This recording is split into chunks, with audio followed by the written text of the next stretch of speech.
Dulac seems to be the forgotten people. That's where we are right now. I thought with the length of time since this hurricane has hit this area, we'd have seen more help, and we're not seeing that. And this is a call for people to try to come and assist in the areas that they can assist. Everyone should see the plight that these poor people are going through and feel about the same way that I do. What would you do if it were you? And it's really impacting this area on the mental conditions, the physical conditions, the health and welfare of these people. We need help. Dulac was one of the areas that had sustained winds of 150 to 160 miles an hour. And this was for a long period of time, which is unusual. And that's why you're seeing the devastation that we're seeing here, because it would not stop. The fear here was that it would not stop because it went on for all night, through the day. What was going on, they'd never seen a storm like this in this area, and they've gone through many hurricanes over the years. The first impact of this hurricane was in this area. We're on the coast. We're the closest to the impact area. We're not up in Ponchatoula and some of the areas that have been hit, and I do feel that we need to do everything possible for them. But come to the area that's been impacted most. That's down here in Dulac and the coastal regions. They're the people that need the help now just to get basic needs. The real need right now is for shelter. The conditions are horrible. I've seen children with their face covered with marks, and I asked what it was, and they told me it was mosquito bites. They can't get out of the weather and the elements that they're having to deal with. I'm concerned about the mold in the very small places that they're able to get into, which should be a major health issue for our state to come down here and see about that. But we're looking for those trailers from FEMA to come in here and assist these people. I've seen it in other countries done a lot faster than it's been done here. And that should be a real slight against our own country to know that we're not taking care of our own people. And this is what we need to do. And this is why I decided to come down again today. We've been down here several times to see if we can find some sort of way to do that, whether it's through shaming the people that are up there in Washington to understand the needs here. It is only through sight and sound of what's going on that they're going to be able to have to move on something, because our people need their help. The insurance industry, we're not getting the inspectors down here. We're not getting the help to be able to have these people think that something's being done with the money that they put into the insurance companies for this kind of devastation. They're not here. I'm calling on Commissioner Donlin to send inspectors down here to do everything necessary to help these people get back on their feet. They paid their insurance business. They did what they were supposed to do. Now it's time for the insurance industry to step up and come back here and do what they have to do to help these people. I am unsure where any assistance will be coming from. Our flood insurance was denied, and we did not incur any flood damage. It was mainly wind. And the two houses that we have that are damaged, they're completely unlivable. And we don't have enough income to even begin getting the rebuilding going. So right now we're really dependent on FEMA to give us any assistance, and we're unsure if that would even be enough to rebuild the house, because everything has to be gutted and restarted over from nothing. I was working for my brother in his towing business, and ever since the hurricane, it had blew out all of the fence in the yard. We're unable to make any income right now. That's his only job. That's our only business that we have besides my parents' income. That's a small amount from Social Security. A Louisiana benefit concert will be held to benefit the victims of Hurricanes Ida and Laura. The concert will be Sunday, November the 7th at the Cajundome in Lafayette. The concert is called the Ragin Country Crawl, and tickets are available at ragincc.com.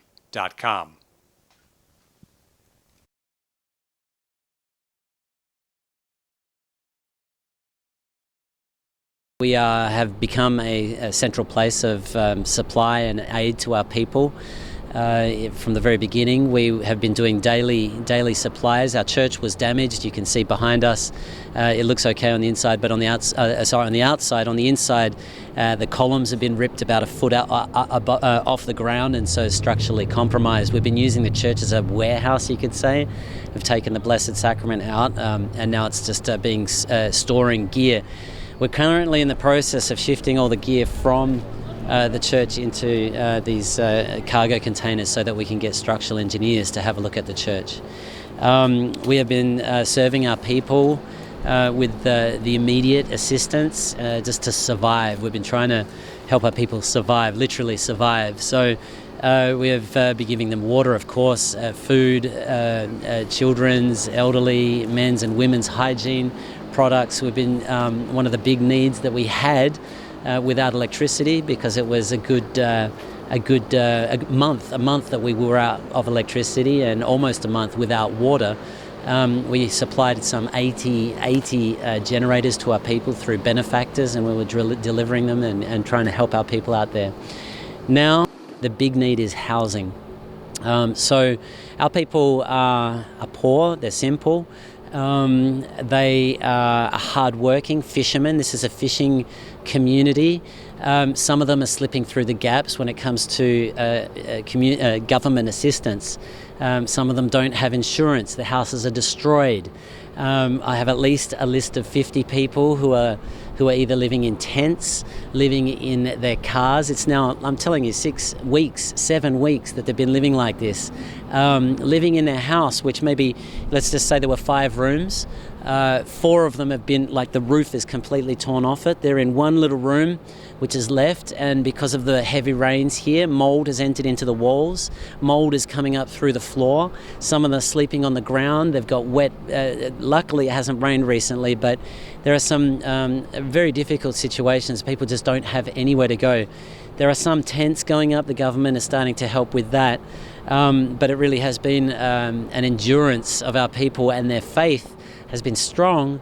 But we really need some help. I've lived here all my life, which is 69 years, and I've went through a lot of storms, but not like this one. Usually we would have time to evacuate. This time we had to come back home because our reservations were not being held up because of the nature of the storm, so we had to be forced to come back home, and we spent Hurricane Ida in our home. What was that like? It was devastating. My daughter and I spent the worst by ourselves, and we found ourselves saying our last goodbyes. But knowing that God is always with you, and He is there for everyone. And so we prayed hard for ourselves and for a lot of other people that were suffering the same thing as we were. The help that we need, we've started a GoFundMe, which is under the GoFundMe.com website. Help Dulac Rebuild. There's a slash between Help Dulac and Rebuild, and we're trying to raise money for campers to try to have people have a suitable place to sleep before winter comes. We're also helping on repairing people's houses and trying to get volunteers also to come down to our church, using our multi-purpose building as a dormitory style. We've been giving out daily meals to our people and continue doing that as well. My home is basically all destroyed. Part of my roof, the addition, was safe enough for us to be in, but the older part, all the roof came out. I had a son who knew that we were spending the hurricane together, by ourselves, so he kind of laid down in one of the bedrooms there, and the hurricane was so bad that it blew the roof off, and it woke him up, and he came to our aid at that time, just by steps, and the roof got blown on the other side of the street.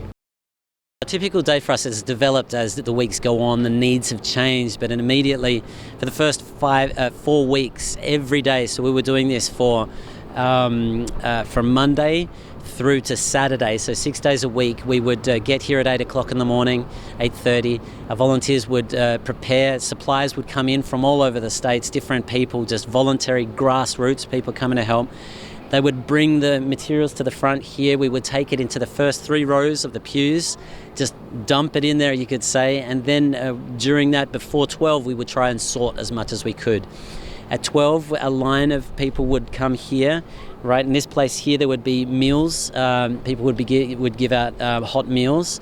They would go round and then back again. We would give them supplies, what they would need from 12 until about 2:33. We would end with prayer, of course, and at the same time we would be going out, visiting our people, delivering generators. At times we had benefactors for gas because we're all on generators. I can't explain to you the carnage that there was in this whole town after the hurricane. So, we couldn't buy anything because all of the stores up in town were destroyed. The banks were destroyed. The gas stations were destroyed. To see the gas tanks, all the pumps all pushed to the ground. So there was nothing within at least 2 hours that we could receive stuff. So all of our, we had with a group of benefactors and friends come in from Lafayette, constantly supplying our needs, and then we would give it out to the people. A typical day for me is to wake up and pray that I'm still alive and pray for others, be thankful that we made it, and then I get through starting my days to fill out FEMA applications, do what I can, salvage the clothes that we have tried to salvage, try cleaning molds, washing clothes, and don't even have time to eat right and stuff like that. But one of the problems that we've been suffering a lot from is that even if someone does have insurance, they've had to wait for the insurance adjusters and inspectors to look at their house, make a decision, give them some kind of means of, like, economic means of rebuilding. But the problem is they're saying don't touch their houses until then. What very few people realize is that the rain in Louisiana is very heavy, and so when it does rain, it pours, and the mold, our people are living with mold up to their necks at the moment. And these people, the very few that do have insurance, are now struggling because they can't even touch their house. They're watching their house mold. It's complete write-off because of the mold now, because they're waiting for the insurance. So, our people are strong in faith, and they're good spirited, and they know how to wait, and they know how to be trusting God. But it's we're in a very difficult situation where the immediate needs, small communities like ours are helping. If there's a cry to the government that I can possibly do now, is that at least in the structure of the government process, that I don't expect them to be able to help every individual, like to know everyone's needs, but at least to help people like us help them. Small communities need the help of the government to be able to help these people, and they shouldn't be expected to try to help them individually at an immediate response, but we need that help to help them. And that's why we're trying to do it ourselves, because we haven't seen that help yet.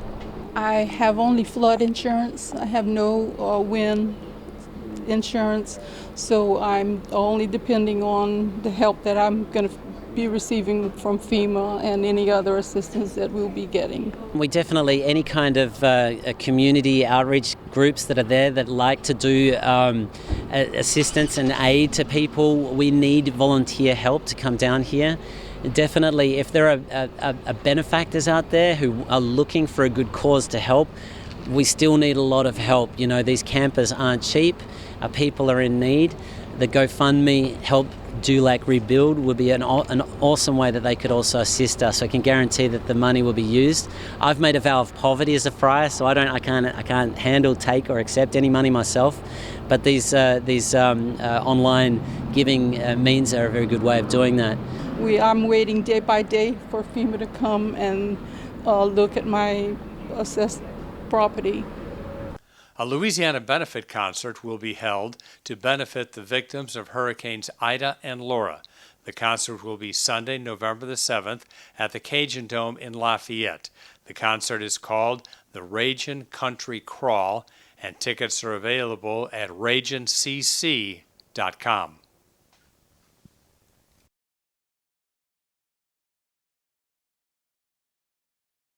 Hurricane Laura made landfall August 27th in 2020. The storm was a Category 4 hurricane, damaging about 50% of the housing stock in Calcasieu Parish. What Laura did in 2020 was worse than any storm that has ever hit Southwest Louisiana. Laura was really more of a 30-mile wide tornado coming through Southwest Louisiana. Her winds were ferocious, and there are buildings within this city that have been standing for 100 years, and they were torn down by Hurricane Laura. They were torn to shreds as if they were a dollhouse by Hurricane Laura. So the impact was unimaginable. It looked like a war zone. It looked like tanks had gone down every street in the city and just fired on buildings the days after Laura. Unfortunately, today, as we sit 14 months later, there are still some neighborhoods that look like Laura just hit yesterday. So this has absolutely been a watershed moment for the city of Lake Charles, where we must have more progress, and where the federal government really has failed is the long-term cumulative response. Long-term recovery is very long. And in our case, with the city of Lake Charles, it is very unfortunate that we have been waiting 13 months for supplemental disaster aid. This is unacceptable.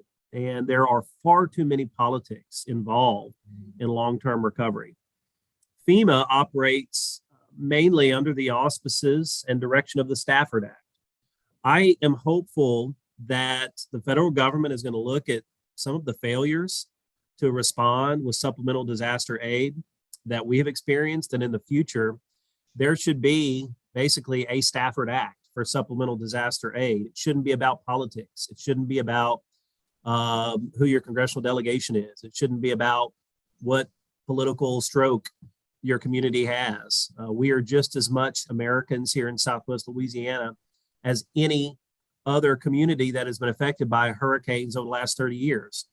And no other community in the last 30 years since supplemental disaster has been a thing has waited as long as we have, not to mention we went through more federally declared natural disasters over a 1-year period than any community in American history.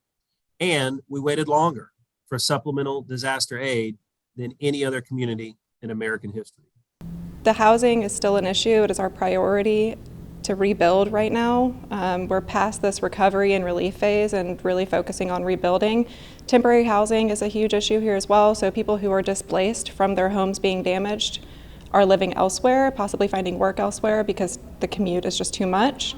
So Calcasieu and Cameron parishes right now are really struggling. So we need to continue focusing on recovery and rebuilding. They need supplemental disaster aid, which will help reestablish healthy, sustainable housing. We did receive an allocation of that. We're not exactly sure 100% what the number is going to be yet. It is woefully insufficient. We are thankful for it. I thank our congressional delegation, the president, and the governor, but it is woefully insufficient. And people need help reestablishing themselves in healthy, sustainable housing. And these are low to moderate income individuals. These are individuals who were the most vulnerable before the storm. They're 10 times more vulnerable today. These are people that felt marginalized by government before the storms. They feel even more marginalized today. Housing is our main priority. So the help that is needed right now in Southwest Louisiana is rebuilding homes. People who were maybe underinsured or not insured are really left helpless here. We have a lot of that in Calcasieu and Cameron parishes. Cameron Parish did take the brunt of that hurricane. So the housing stock there, of course, is extremely damaged, and that is really the main need. HUD has as part of its mission to help this segment of the population, and the supplemental disaster aid flows through HUD. Housing is absolutely our greatest priority, but also economic revitalization and infrastructure is huge. And with what we have been through over the last year, you can't compare that to what any other community's gone through, because no other community has been hit by 4 federally declared natural disasters over a 1-year period. Hurricane Laura, 6 weeks later, Hurricane Delta, a few months later, once in a generation winter storm, and then a couple months after that, a 1,000-year flood event affected this city. So housing, absolutely top priority, but close behind are economic revitalization and infrastructure. A Louisiana benefit concert will be held to benefit the victims of Hurricanes Ida and Laura.